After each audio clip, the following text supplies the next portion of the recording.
Thank you for your presence in our midst. We acknowledge you, all of our God laid down. Such a pagana way that's last story. Yes, thank you this morning for your dwelling. Tina sizohamba ngoba siqedwe. Khuluma baba, inhliziyo zethu zibomele usilambele uzizwe lakho. Siyabonga ngencenyakazi yakho, my God. Osilethele yona namhlanje, Heavenly Father. Thank you for anointing her vocal cords this morning, oh God. Thank you for speaking through her lips. In the mighty name of Jesus, we give you thanks and we give you praise. You may take your seat. Hallelujah. Thank you so much, worship team. Thank you so much. God bless you. We love you. We love you. We appreciate you. Thank you, Lord. Thank you, Jesus. Amen. Amen. Thank you, Lord. Acknowledge Pastor Hlatshwayo, our guest for today. We acknowledge my leadership, my friendship, Pastor Nokwazi.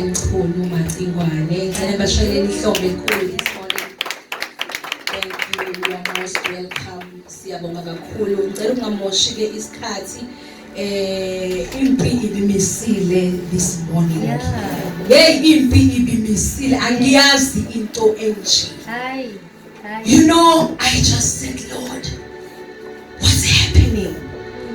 You know, in my spirit, hi, it's the last day youth. And uNkulunkulu uphathisile uPastor Hlatshwayo. So akafuni silizwe lelizwe. Yo, ngathi you know what uzoyidela inkani thina bangathi into. Akiyazi into nje ushaya u10 to 10 ngisasendlini. Ngisasendlini. Thiwi ama flat kuvuka imoto amasonde phansi. Imoto ezingayifuna ukustarta. Pastor nowanti imoto naye ekseni. And bekuyi issue yemoto. Drive Olanda in the worship team. Wabalanda 30 minutes late. So I was like, yonke into iphambele, yonke into ithi. But you know what? The devil is a liar. The devil will pay. You know, will pay. You know ukuthi uzokhokha ngathi umkhokhisa ngani ngokuthi nivule inhliziyo zenu. Lembewe ezophuma. Nibambe, nibambisise, nigijime nayo. Let me tell you, your lives will never be the same again. Amen. Your lives will never be the same. I'm just so excited. Angakalizwi what the fact ukuthi sibuke savukele empini engaka. Already in my spirit it tells me ukuthi it's a word for me. Hallelujah. But I'm just so excited. She's a child of God who preaches the kingdom message. Nokwazi Hlatshwayo bazalwane incekukazi, she's still much single. Usahlele enyaweni zika Jesu bakithi. Currently she's studying to become accounting at University of the Free State. She is an entrepreneur. She owns a funeral parlor. Hallelujah. Hallelujah. Yes, and a detergent making company. Oh yes, in company ends ama detergent. You know ukuthi ngiyibuza ukuthi abantu aba-own ama funeral parlor masithandaza thina. Sikhulekela sabefundisa, sikhulekela abantu ukuthi abaphile. Yes. You know masihamba baba umchunise ibhedlela siyobona abantu abagulayo. Sifike siyothi ngemvimbo kaKristu Jesu uphilana. Bona laba aba-owner befundisa aba-owner ama-funeral parlor bathini babefika kubantu abagulayo. Sayisuphumusa Nkosi. Oh no, I'm sure bathi Lord, may your will be done on earth as it is in heaven. Ngicela nje sisukumeni siyouth sishayele ihlombe elikhulu sukumani kwathi ba youth ekhathele. Sukumani kushaya izandla ezikhulu samlele. Pastor Nokwazi Hlatshwayo. Ihlombe elikhulu mntanelo.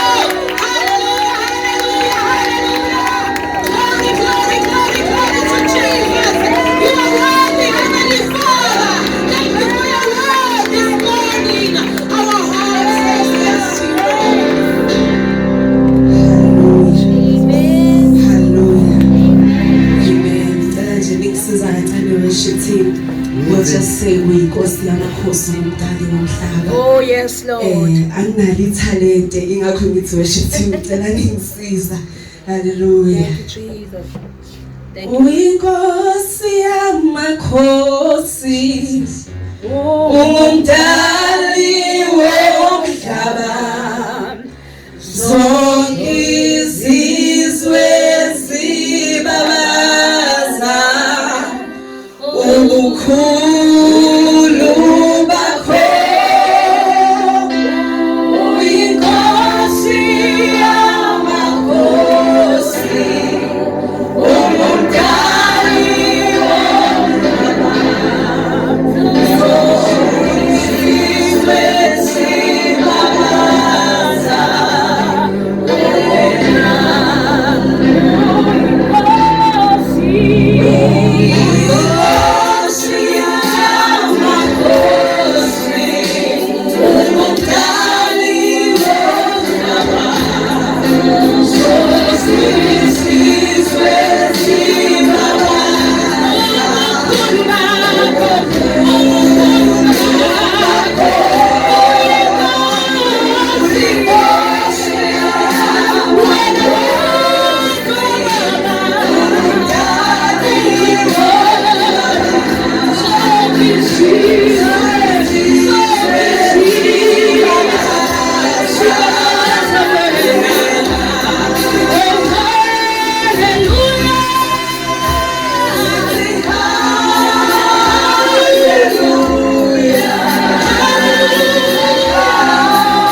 siyabonga uNkulunkulu ongcwele namhlanje ekseni ukuhlangana sihlangane singabantu bakho.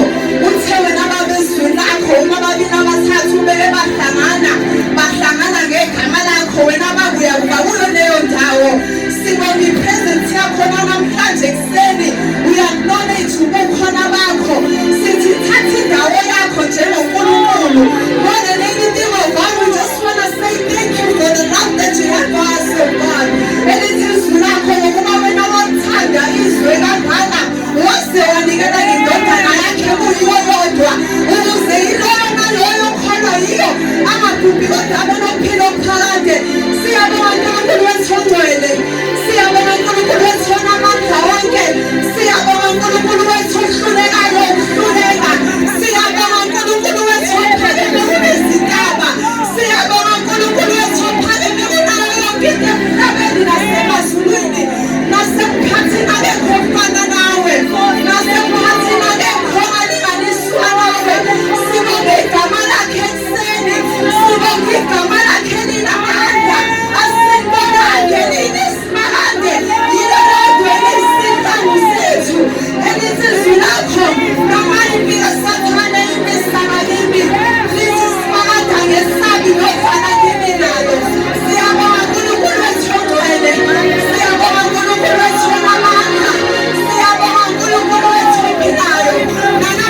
kuyofika isikhathi lapho izwi lakho liyoba yindlala khona elithi abantu bayozulazula befuna ingasena ukutholakala.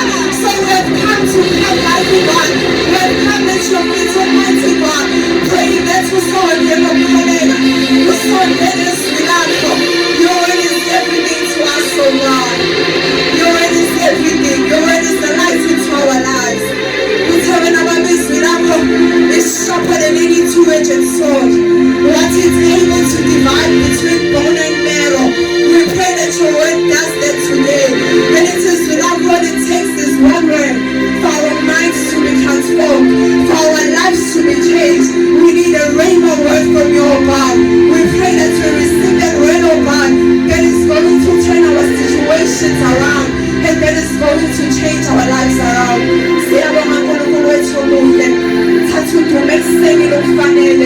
More of you and less of us.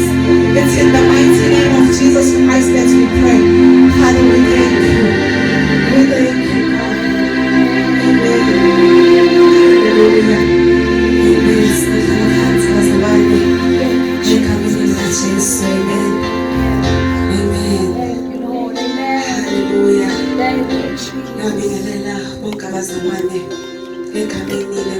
Jesu Kristo, hallelujah. Amen. Ayikhenye iyona yodwa le eyaye Calvary yelana nawe.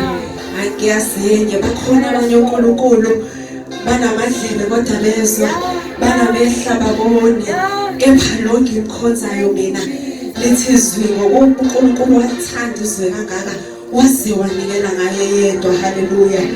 Hallelujah. I greet umfundisi Nikaveka mwenga Jesu, bingelele mfundisi matangane kamenga Jesu, kinengelele worship team, bazalwane bonke, Sunday school kamenga Jesu. Hallelujah, hallelujah, amen. I am very honored and very excited to be here today, amen. It has been, I don't know what is but I am one person who says, angazi nokuthi ngisaba noma but I respect impilo ngale ndlela ukuthi angiphapheli nokunabafundisi who jump at an opportunity to preach. Me, I'm always like, God, are you sure, God? Amen.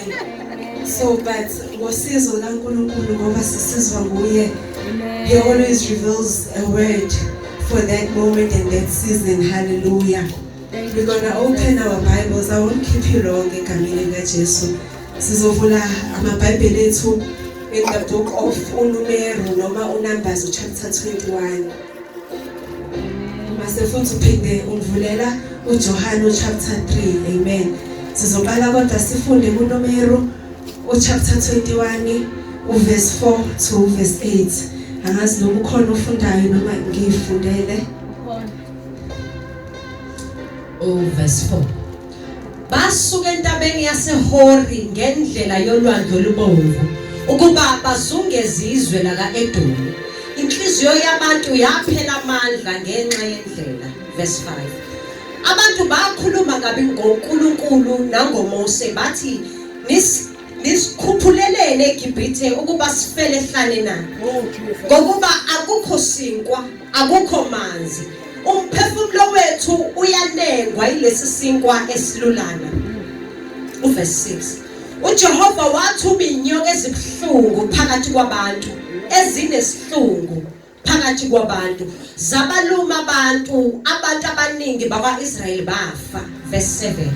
Abantu bafika kuMose bathi sonile ngokuba sikhulume kabi ngoJehova nangawe. Khuleka kuJehova ukuba susi inyoka kithi. uMose wabakhulekela abantu. Verse 8. uJehova wathi kuMose zenzele inyoka enesihlungu uyibeke ensikeni, kuya ukuthi yilowo nalowo olunywayo lapho elibheka uyakusinda. Ngicela ukufundela noJohane chapter 3 verse 14 no verse 15.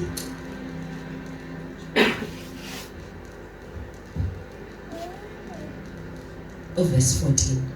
Njengoba uMose waphakamisa inyoka ehlane, kanjalo indodana yomuntu imele ukuphakanyiswa. Verse 15. kube lowo nalowo okholwa yiyo abe nokuphila okuphakade. Amen. Hallelujah. Amen. So reading from the book of Numbers, it's a story that I think we're all familiar with, where uNkulunkulu had sent uMose ukuthi ayokhulula abantwana bakaIsrayeli eGibhithe abayise ezweni lesithembiso, the land of milk and honey. So izwi kaNkulunkulu lithi abantwana bakaIsrael had been in the wilderness for quite some time, and iBible records ukuthi babesuka in this one place beye kwenye. Ngokubuka kwabo ngiyacabanga ukuthi uMose efika ethi uNkulunkulu had sent me ukuthi ngizonikhulula niya eKhanani. Uma beyibuka, when you look at the map, it seems like it is distance encane sizohamba sifike. But what God had done is that wabadrayisa for years, not even for months, but for years. iBible lithi a series of events had happened. Basuka kule ndawo baya kwenye indawo. So sekufika la sibexele khona ukuthi weMose kanti sifika nini la kuthiwa siya khona. Lithi izwi likaNkulunkulu, they started complaining because babengasayiboni lento uNkulunkulu abathembise yona. Uyacabanga ukuthi la sekwenzeka izinto eziningi, nangu uMose una 80 uya eGibhithe uyothi uNkulunkulu ngithume kunini ukuthi ngizomkhulula. Okay, kokuqala nje nalendoda indala izosikhulula kanjani uFare namasosha nje ena 80 akiyenzi sense. Hallelujah. Okwesibili, kufika ingilosi yokufa izobulala wonke umuntu, and then uMose is saying into enizoyenza nina nizothatha igazi lewundlu niligcobe nje on your doorpost and the angel will pass. It also does not make sense ukuthi ngegazi nje lodwa thina ngeke sife ngobani. Okunye kwenzakalayo, uFaro ugcina uyavuma ukuthi ngizomnikeza ifreedom yenu. Esavumile uFaro uthi hayi amasosha abalandeleni. Babuka lamasosha, impi yamasosha iyabalandela bona babantu nje abatrainiwe, they're not trained for war, but nanka amasosha ayabalandela. Okunye kuvule kulwandle olubovu, uNkulunkulu uyazibonakalisa kubo. So sekwenzeke all these events, you'd expect ukuthi abantwana bakaIsrael banakho ukukholwa ukuthi kahle kahle noma thina simazi lo nkulunkulu, kodwa lo nkulunkulu osakhuluma ngaye uNkulunkulu ophilayo. But ngenxa yokuthi umuntu sesifikile sithi uNkulunkulu ube khona yena, yes, kodwa manje angisamboni. So kufika la basehlane, and they had been walking for some time. Bashawa yindlala bomile, and then they like, hey Mose, thina sisambona lo nkulunkulu wakho manje. Mose usho ukuthi uNkulunkulu yena lo othena wozosikhulula. Asamboni Mose lo nkulunkulu. Mose asikho isikwa, Mose asinamanzi lana. Nale manje sikhathele yiyo Mose. Mose kanti uphi lo nkulunkulu wakho? It makes sense ukuthi be complain because the distance has been too long. Mose sasesithatha 40 years Mose ukuthi siyankulele kweni. Base kuthatha isikhathi esingaka Mose kanti uphi lo nkulunkulu wakho? Hallelujah. Mose awukhulume naye lo nkulunkulu wakho, thina simazi, wena Mose omaziyo lo nkulunkulu. Lo nkulunkulu Mose uthume wena akazakhulume nathi Mose. Wena ofike wasitshela ukuthi wavutha isihlahla sakhuluma sathi siuNkulunkulu. Mose kanti uphi lo nkulunkulu? Ngoba silambile Mose, somile Mose, asimboni uNkulunkulu wakho Mose. Mose hamba ukhuluma lo nkulunkulu wakho. Sikhathele thina Mose, sikhathele kuba sehlane, sahamba 40 years ehlane Mose, nisithembisa inkululeko Mose, kwenze njani? Mose kanti uphi lo nkulunkulu asimboni. Hallelujah. This is lo nkulunkulu bacomplaina, and mina ukukhomplela kwabo it makes sense. Uyacabanga ukuthi mhlambe wawuna2 uMose efika ezokukhipha ehlane, uyi-teenager wena usehlane, uqala ukujola wena usehlane, uyashada wena usehlane. Hallelujah. Kufa abazali bakho bafele ehlane. Uyabona ukuthi Mose kanti kwenze njani uphi lo nkulunkulu Mose? Siyabona ukuthi nazi ingubo esiyigqokile zikhula nathi, siyabona lokho Mose, kodwa Mose ukuthi manje lo nkulunkulu wakho asimboni. Kwathatha 40 years ukuthi uNkulunkulu wakho asise kwisithembiso asithembise sona. Mose kwenze njani? Ngiya-understand the frustration yawo ukuthi for them umuntu it had taken too long ukuthi Mose indlela ekhenana Mose straight iyabonakala nakwimap. Thina wasithatha 40 years usho Mose ukuthi uthule uNkulunkulu. uNkulunkulu lo kuthumile Mose. Mose kwenze njani kanti imphi le nkululeko? Let's use uNkulunkulu baqala bakhumbula abanyanyisi baseGibhithe. I understand that ukuthi at least eGibhithe Mose besiyithola inyama. At least eGibhithe Mose besikwazi ukuthi ebusuku sifike sihlale nemndeni yethu sixoxe sibuze ukuthi kade lunjani usuku lakho wena namhlanje. Kodwa la ihlane Mose silokhu sidimana Mose sesifuna inyama sikhathele uNkulunkulu wakho Mose ngcono sibuyisele. Lithi uNkulunkulu uNkulunkulu wathukuthela. Lithi umthukuthela uNkulunkulu wa release poisonous snakes. Hallelujah. I love the word of God because thina sasiyo to Satan. And the word of God says uNkulunkulu who released the poisonous snakes. It was not to Satan, kodwa akuNkulunkulu. Thina sasiyo thina namhlanje hey lenyoka engaka uSatan. Kwenze njenganje uSatan. But the word of God says no. uNkulunkulu who released the poisonous snakes. And then uNkulunkulu and the children of Israel started dying. So sebayabona ukuthi asekho ehlane kuphela manje. uNkulunkulu besilondile kodwa manje sesiyafa. Lesizwe kaNkulunkulu ngoba bayazi ukuthi kahle kahle lo uNkulunkulu khona. Bayabuyela kuMose. Bathi weMose asonanga wena wedwa as our leader. Kepha sone noNkulunkulu. Bathi Mose we beg of you. Sicela uyobuyela wena kunoNkulunkulu wakho niwethini. Umtshela ukuthi siyaxolisa. Lesizwe kaNkulunkulu Mose wenze njalo. Waya kuNkulunkulu. Wafika uNkulunkulu wafika uMose wathandaza. And then lesizwe kaNkulunkulu uNkulunkulu akasho ukuthi ngoba sebecelile uxolo ngoba futhi Mose usuthandazile ngizoyisusa inyoka. No, God does not say that. But uNkulunkulu the snakes will still be there. But Mose wena nansi into ozoyenza uzoyenza inyoka akamtshela ukuthi ayenze ngani. Uthi yenza nje inyoka esabekayo and then you hang it on the pole. Hallelujah. Kuzothi mesibala inyoka they must keep their eyes on that pole and they will live. Hallelujah. uNkulunkulu usho njalo. Uthi the snakes will still be there. Angisusi lobuhlungu abakuzwayo. Basazobuzwa. Kodwa bathi mabebuzwa abalamhlaba wabe kuleya nyoka. Hallelujah. Ngiyamthanda uMose ngoba uMose is a man of revelation. uNkulunkulu akamtshelanga ukuthi le nyoka akayenze ngani. Kodwa uMose into ayenzayo uthatha ithusi noma uthatha ibrass. Angathatha igolide, akathatha idiamond, akathatha icopper, but he takes brass. So ngithobe ngimbuza uNkulunkulu mangcola ukuthi what was the significance of ibrass? And then he reveals to me ukuthi eBhayibhelini ibrass is always symbolizes the judgment. Hallelujah. So uma ibrass symbolizes the judgment, uMose kuthiwa akenze inyoka. So now you're looking at this, so it's okay. Inyoka symbolizes sin, and the brass symbolizes judgment. So uMose was judging his sin on a pole. Hallelujah. So that was a prophecy in motion. uNkulunkulu uthi ngelinye ilanga ngiyethumela indodana yami ngesono on the pole and sin will be judged through indodana yami. Hallelujah.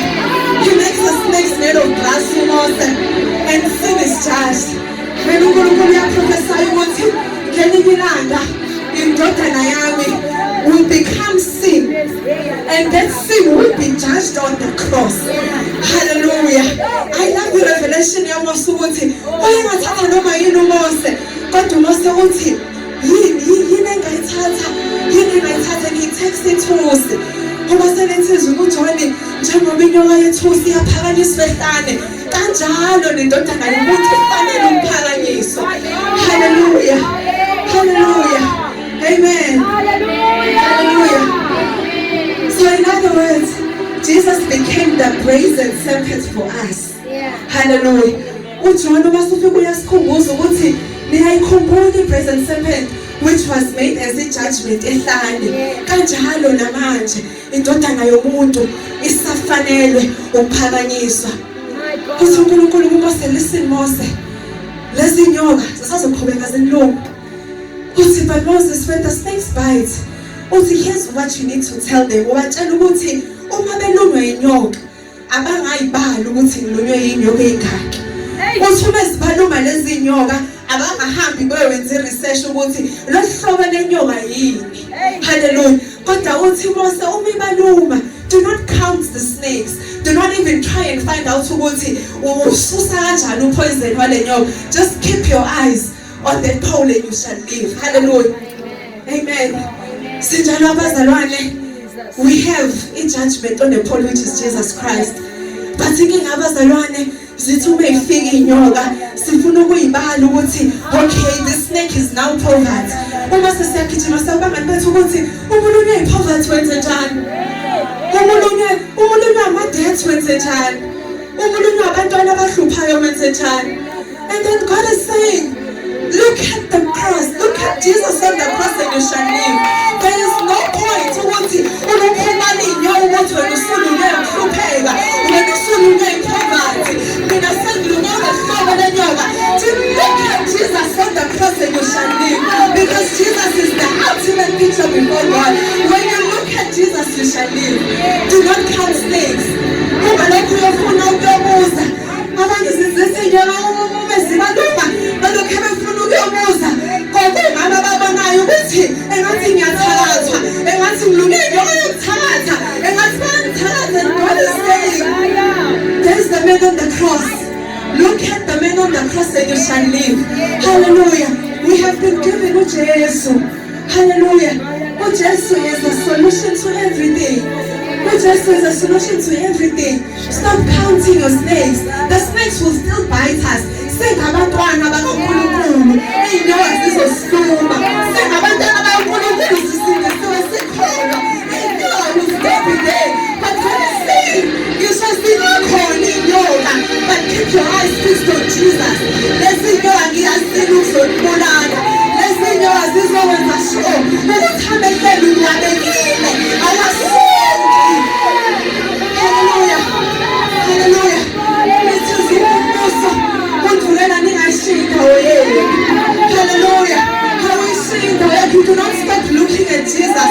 No matter what is going on in your life, look at Jesus who is the perfect picture before God. Hallelujah. I think sishawile elivangeli namanje. Yabona elivangeli sitshela ukuthi uma suka uJesu kuphela zonke inkinga zakho. Yabona elivangeli lishayile. Elivangeli lelithinayo manje libashayile abazalwane. Ukuthi ma uJesu akunankinga, mina ngizotshela ukuthi yilapho-ke ey'qala khona. Yabona mase uJesu phethweni isinathu usebuza ukuthi kanti ngikholelani? And God is saying, I will not remove the snakes. The snakes will bite. I won't remove them. When I wear your eyes, when you keep your eyes fixed on this, no more will your eyes be fixed on Jesus. Ile mvangeli leshumayela manje elulimazile umzimba kaKristu.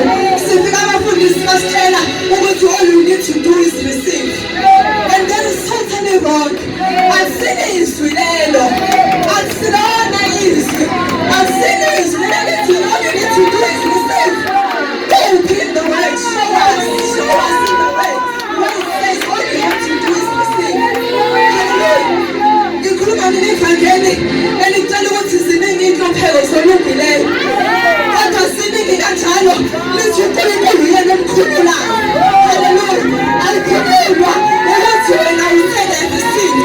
Kodwa ukhuluma ukuthi wena nisakho ubabhekisele uNkulunkulu. Hallelujah. Ilevangeli elishumayezile lasitshela ukuthi uma uJesu, you've come to receive your cars, you've come to receive your houses. uJesu, that's not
Singasoki kwisiphambano. Hallelujah. Hallelujah. Yingakho upholi uthi upholi siyacindezelwa ngazonke kodwa asinikanileni. Athi siyaqaleka kodwa asidilibani. Hallelujah. Athi upholi bayasingela kodwa sidelwa.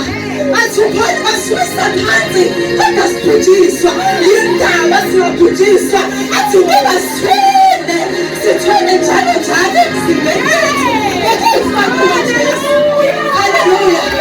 Sithwele ukufa kaJesu. Ukuze ukuphila kaJesu kubonakaliswe emzimbeni yethu. Hallelujah. Yilona ivangeli lelo. Ivangeli lafelwa. Hayi ivangeli lokuthi siqaleke. Siyaqaleka. Kodwa izimo azisiboni. Bathi manje sibuka bethi uphila kanjani ngoba usebenzi. Kanti uJesu uyasiboza. Ayifihli ihlazo lethu ebantwini. Lethu uNkulunkulu wenze njalo. Inkosi emhleni yangibheka ngayo. Ayifihli ihlazo lami ebantwini. Siyashaya.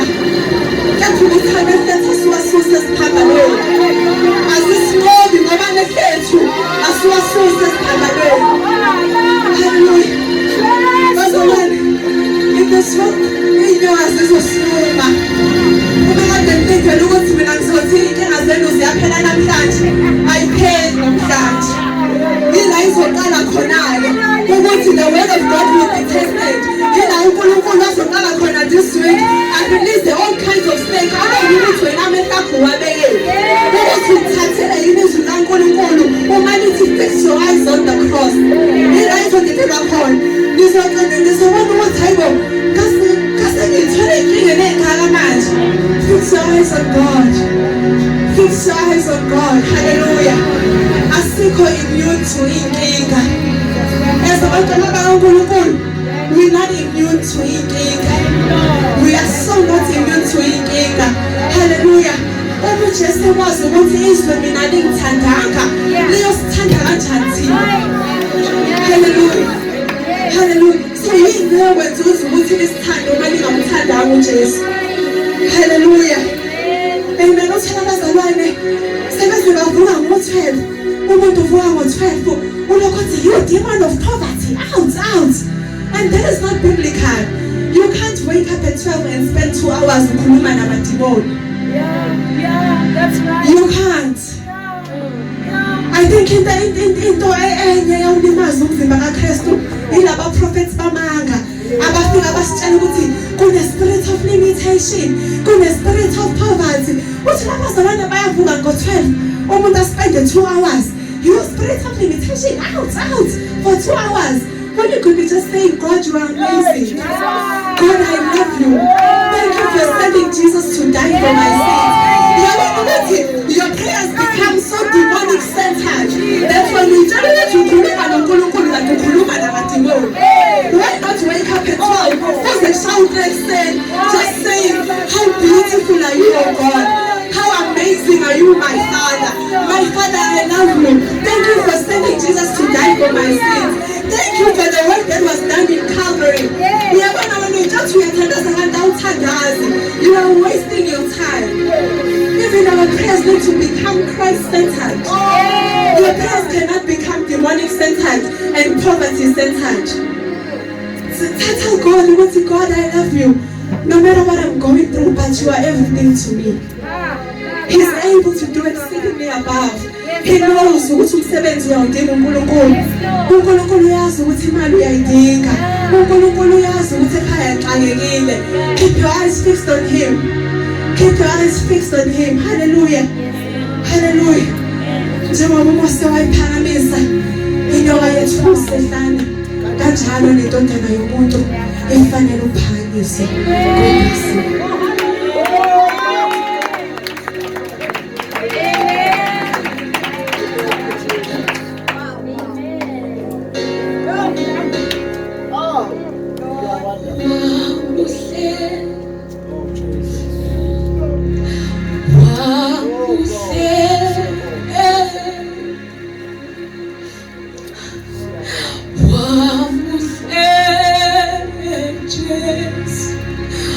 Whoa.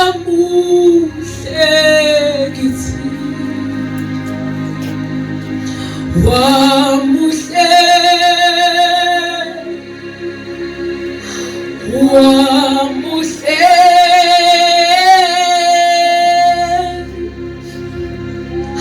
wamuhle Jesu wamuhle kithi you are beautiful